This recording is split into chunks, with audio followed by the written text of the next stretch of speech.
যেতিয়া 10 তাৰিখে বেলেগে অৰুণোদয় পায় আমি নাপাওঁ অলপ মনটো বেয়া লাগে না তথাপিতো আৰু মোৰ প্ৰতি মৰম দেখুৱাই গালি গালাজ নকৰে আৰু শান্তিত থাকে কেতিয়াবা হ'ব বুলি হয়নে নহয় আচ্ছা এতিয়া মই এটা ভাল কথা আপোনালোকক কম মই বহুত দিনৰ পৰা ভাবি আছো যে সকলোকে কেনেকে অৰুণোদয় দিব পাৰি বুদ্ধিটো নাপাওঁ কাৰণ ইয়াক দিলে ই নাই পোৱা বুলি কয় তাক দিলে তাই ই নাই পোৱা বুলি কয় এইবাৰ এটা মই ভাল বুদ্ধি পাইছো যে যাৰ যাৰ ঘৰত ৰেচন কাৰ্ড আছে তাৰ ঘৰতে আমি একোটা অৰুণোদয় দিম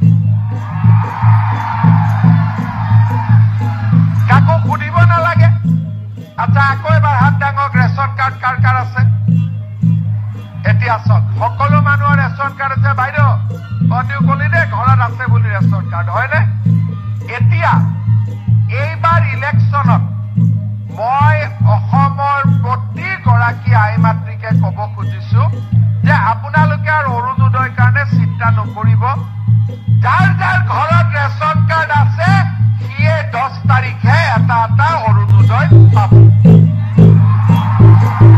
হ'ব ভাল লাগিছে নে এতিয়া আজিতো নাপাওঁতে ভাল লাগিছে পুৱাৰ দিনাখন কিন্তু মোৰ কাৰণে পিঠা পনা বনাই ৰাখিব যোনে যোনে পাৰে হ'ব যেনেকে 1 লাখ চাকৰি দিম বুলি কৈছিলো দিলো তেনেকে এইবাৰ মই সিদ্ধান্ত লৈছো যে যাৰ ঘৰত ৰেচন কাৰ্ড আছে তাকে আমি একোটা অৰুণোদয় দিম 10 তাৰিখে বেংক একাউণ্টত পাই যাব চিন্তা নাই ঠিক আছে এতিয়া মোক কওক লাখপতি বাইদেউৰ ফৰ্ম আমি ফিল আপ কৰিলো নে নাই কৰিলো বেংকৰ একাউণ্ট ঠিক হৈ আছে ইলেকশ্যনৰ ঠিক পিছতে টুপুং কৰি এদিন আপোনালোকৰ বেংক একাউণ্টত 10,000 টকা সোমাই যাব ঠিক আছে এই 10,000 টকা আপোনালোকে ভালকৈ খৰচ কৰিলে আমাৰ পৰা আৰু 25,000 টকা পাব 10,000 শেষ হৈ নাযায় আৰু পাব নাপালে মনটো বেয়া লাগে নে নাই যেতিয়া 10 তাৰিখে বেলেগে অৰুণোদয় পায় আমি নাপাওঁ অলপ মনটো বেয়া লাগে না তথাপিতো আৰু মোৰ প্ৰতি মৰম দেখুৱাই গালি গালাজ নকৰে আৰু শান্তিত থাকে কেতিয়াবা হ'ব বুলি হয়নে নহয় আচ্ছা এতিয়া মই এটা ভাল কথা আপোনালোকক কম মই বহুত দিনৰ পৰা ভাবি আছো যে সকলোকে কেনেকে অৰুণোদয় দিব পাৰি বুদ্ধিটো নাপাওঁ কাৰণ ইয়াক দিলে ই নাই পোৱা বুলি কয় তাক দিলে তাই ই নাই পোৱা বুলি কয় এইবাৰ এটা মই ভাল বুদ্ধি পাইছো যে যাৰ যাৰ ঘৰত ৰেচন কাৰ্ড আছে তাৰ ঘৰতে আমি একোটা অৰুণোদয় দিম কাকো সুধিব নালাগে আচ্ছা আকৌ এবাৰ হাত ডাঙক ৰেচন কাৰ্ড কাৰ কাৰ আছে এতিয়া চাওক সকলো মানুহৰ ৰেচন কাৰ্ড আছে বাইদেউ অতিও কলি দে ঘৰত আছে বুলি ৰেচন কাৰ্ড হয়নে এতিয়া এইবাৰ ইলেকশ্যনত মই অসমৰ প্ৰতিগৰাকী আই মাতৃকে ক'ব খুজিছো যে আপোনালোকে আৰু অৰুণোদয়ৰ কাৰণে চিন্তা নকৰিব যাৰ যাৰ ঘৰত ৰেচন কাৰ্ড আছে সিয়ে 10 তাৰিখে এটা অৰুণোদয় পাব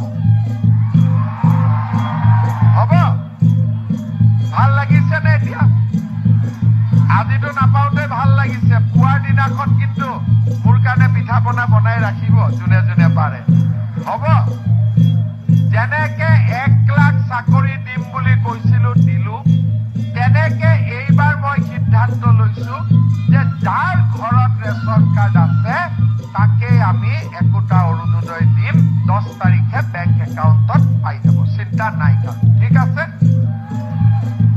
এতিয়া মোক কওক লাখপতি বাইদেউৰ ফৰ্ম আমি ফিল আপ কৰিলো নে নাই কৰিলো বেংকৰ একাউণ্ট ঠিক হৈ আছে ইলেকশ্যনৰ ঠিক পিছতে টুপুং কৰি এদিন আপোনালোকৰ বেংক একাউণ্টত 10,000 টকা সোমাই যাব ঠিক আছে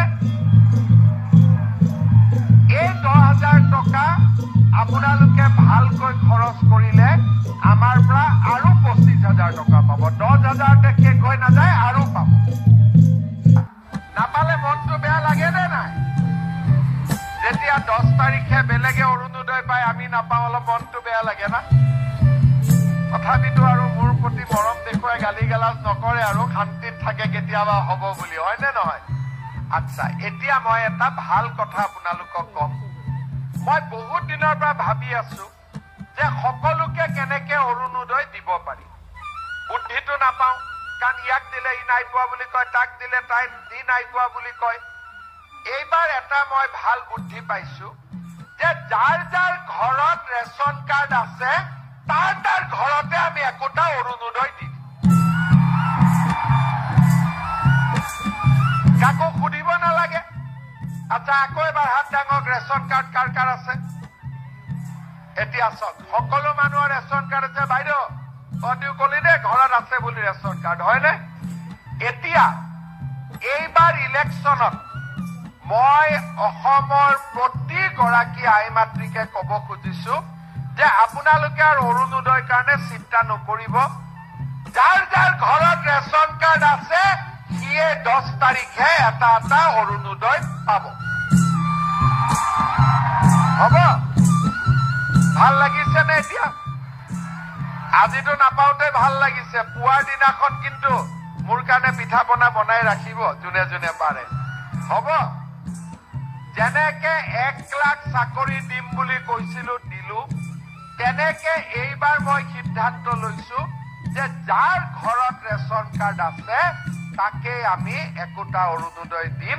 10 তাৰিখে বেংক একাউণ্টত পাই যাব, চিন্তা নাই কাৰো। ঠিক আছে?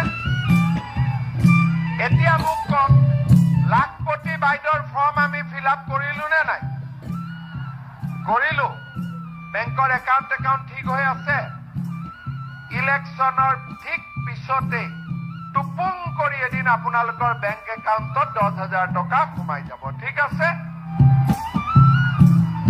এই 10,000 টকা আপোনালোকে ভালকৈ খৰচ কৰিলে আমাৰ পৰা আৰু 25,000 টকা পাব। 10,000তে শেষ হৈ নাযায়, আৰু পাব। নাপালে মনটো বেয়া লাগে নে নাই? যেতিয়া 10 তাৰিখে বেলেগে অৰুণোদয় পায় আমি নাপাওঁ, অলপ মনটো বেয়া লাগে না? তথাপিতো আৰু মোৰ প্ৰতি মৰম দেখুৱাই গালি গালাজ নকৰে আৰু শান্তিত থাকে কেতিয়াবা হ'ব বুলি, হয়নে নহয়? আচ্ছা, এতিয়া মই এটা ভাল কথা আপোনালোকক কম। মই বহুত দিনৰ পৰা ভাবি আছো যে সকলোকে কেনেকে অৰুণোদয় দিব পাৰি। বুদ্ধিটো নাপাওঁ, কাৰণ ইয়াক দিলে ই নাই পোৱা বুলি কয়, তাক দিলে তাই ই নাই পোৱা বুলি কয়।